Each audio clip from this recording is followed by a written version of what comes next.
Good morning and welcome to west plus affairs. आज current affairs के questions नहीं हैं। आज हम न्यूज़ से करंट अफेयर निकालने वाले हैं। जैसे कि हमारी पहली न्यूज़ है कि हाल ही के अंदर जो एशियन डेवलपमेंट बैंक है, ADB, इसका फुल फॉर्म है एशियन डेवलपमेंट बैंक, इसकी 56वीं वार्षिक मीटिंग हुई है। कहाँ पर हुई है? तो वित्त मंत्री निर्मला सीतारमण ने दक्षिण कोरिया में। तो इसकी जो 56वीं एशियन डेवलपमेंट बैंक की 56वीं वार्षिक जो मीटिंग हुई है, कहाँ पर हुई है? दक्षिण कोरिया के अंदर हुई है। के इंचियोन में एशियन डेवलपमेंट बैंक के बोर्ड ऑफ गवर्नर्स की 56वीं एनुअल मीटिंग को संबोधित किया। तो आपसे पूछा जा सकता है कि हाल ही के अंदर एशियन डेवलपमेंट बैंक की 56वीं वार्षिक मीटिंग को किसने संबोधित किया है? तो निर्मला सीतारमण ने संबोधित किया है। किसने किया है? निर्मला सीतारमण ने। और ये इंडिया की कौन है? तो ये इंडिया की वित्त मंत्री है। कौन है? वित्त मंत्री। तो अगर आपसे पूछा जाए कि 56वीं एशियन डेवलपमेंट बैंक की वार्षिक मीटिंग के अंदर भारत के कौन से मंत्री शामिल हुए हैं, तो निर्मला सीतारमण शामिल हुए हैं, जो कि वित्त मंत्री हैं। ADB एक रीजनल बैंक है जिसकी स्थापना 19 दिसंबर 1966 को हुई थी। आपसे ये भी पूछा जा सकता है कि एशियन डेवलपमेंट बैंक की स्थापना कब हुई थी। ऐसा क्वेश्चन डायरेक्ट पूछ लिया जाते हैं एग्जाम के अंदर। तो इसकी स्थापना हुई थी 19 दिसंबर 1966 को। क्या भारत इसका संस्थापक सदस्य है? बिल्कुल, यस, भारत इसका संस्थापक सदस्य है। यह भी पूछा जा सकता है कि एशियन डेवलपमेंट बैंक का निम्न में से भारत एशियन डेवलपमेंट का संस्थापक सदस्य है या नहीं है। तो भारत एशियन डेवलपमेंट बैंक का संस्थापक सदस्य है। भारत एशियाई देशों के आर्थिक विकास के लिए बनाए गए इस संगठन का संस्थापक सदस्य है। संस्थापक सदस्य का मतलब होता है कि भारत भी उन देशों में शामिल है जिन्होंने मिलकर इस बैंक का निर्माण किया है, इस बैंक की स्थापना की है। आई होप आपको ये पूरी खबर और इससे निकलने वाले करंट अफेयर या जो क्वेश्चंस है वो आपको समझ में आ गए होंगे। नेक्स्ट है, तो ये इंपॉर्टेंट है क्योंकि ये इंडिया का मिशन है आदित्य L1। कौन सा? आदित्य L1। ये आदित्य L1 का फोटो है, इमेज है।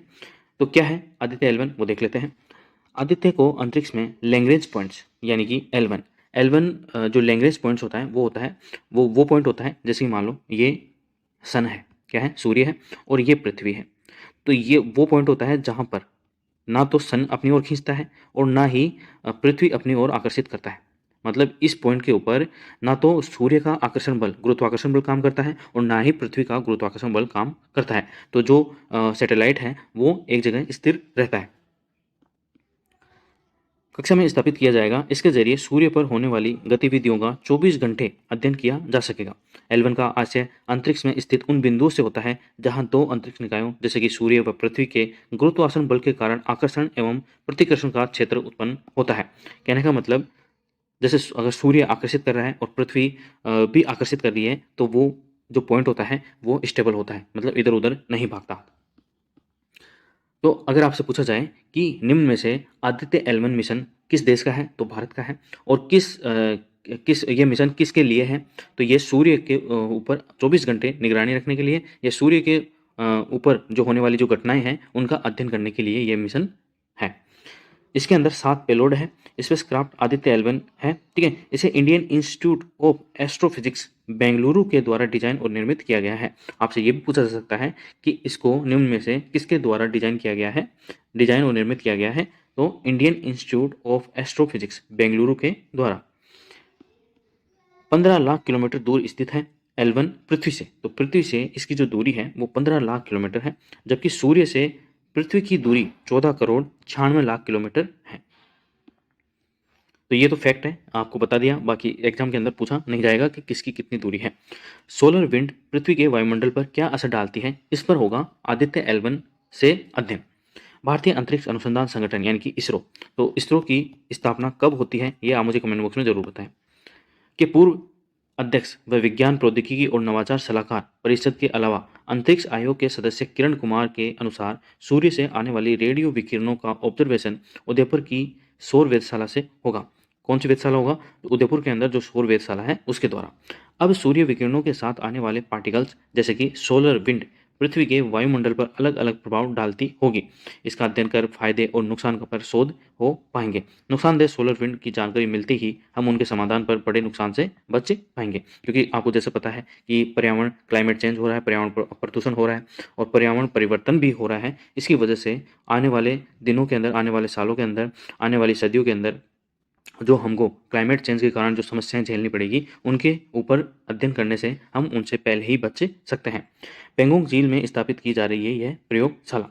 अहमदाबाद भौतिक अनुसंधान प्रयोगशाला के निदेशक प्रोफेसर अनिल भारद्वाज ने बताया कि लद्दाख की पेंगोंग झील, तो यहाँ से एक क्वेश्चन ये भी बन सकता है कि निम्न में से खबरों में रही हाल ही में जो झील है पेंगोंग झील वो कहाँ पर है, तो वो है लद्दाख के अंदर, आपको ध्यान रखना है।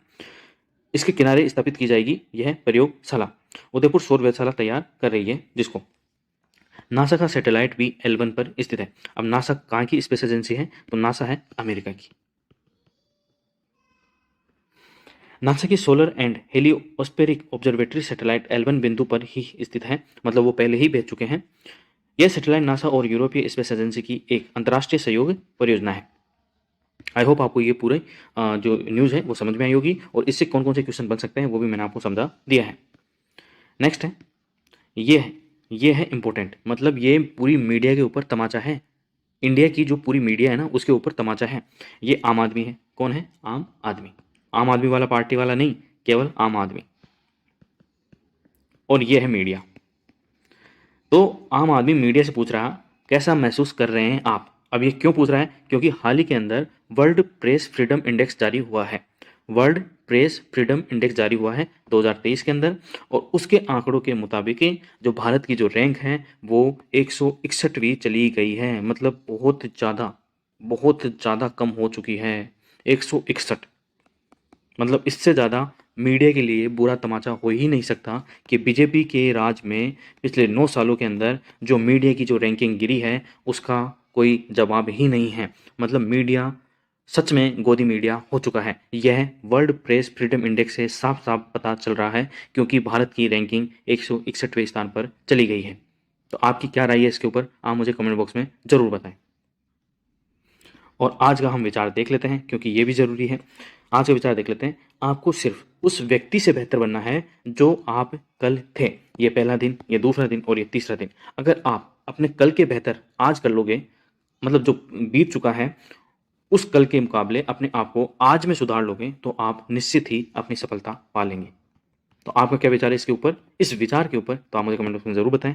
तो ये पूरी न्यूज़ और ये क्वेश्चंस कैसे निकाले अपन ने और क्या क्या क्वेश्चन इसके अंदर बन सकते थे वो भी हमने देखे। आई होप आपको ये जो मेथड है वो पसंद आया होगा। अगर पसंद आया तो प्लीज़ वीडियो को लाइक करें, शेयर करें और चैनल को सब्सक्राइब जरूर करें। Thank you so much.